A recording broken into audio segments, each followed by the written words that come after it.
Mr. Secretary, a Turkish student in Boston was detained and handcuffed on the street by plainclothes agents. A year ago, she wrote an opinion piece about the Gaza war. Could you help us understand what the specific action she took led to her visa being revoked? Yeah. What was your State Department's role in that process? We revoked her visa. It's an F1 visa, I believe. We revoked it, and here's why. And I'll say it again. I said it everywhere. Let me be abundantly clear, okay? If you go apply for a visa right now, anywhere in the world, let me just send this message out.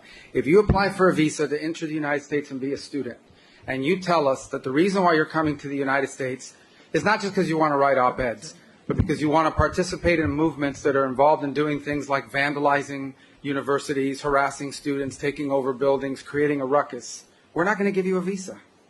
If you lie to us and get a visa and then enter the United States and with that visa participate in that sort of activity, we're going to take away your visa. And once you've lost your visa, you're no longer legally in the United States, and we have a right, like every country in the world has a right, to remove you from our country. So it's just that simple.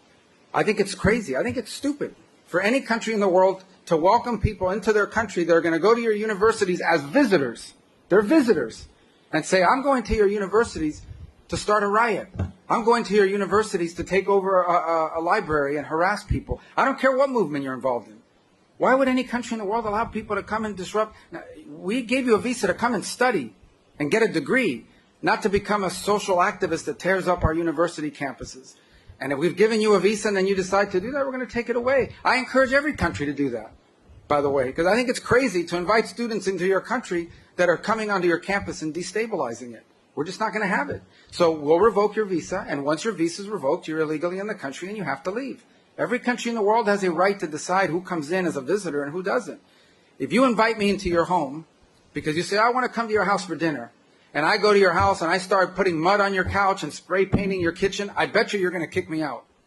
But we're going to do the same thing if you come into the United States as a visitor and create a ruckus for us. We don't want it. We don't want it in our country. Go back and do it in your country. But you're not going to do it in our country.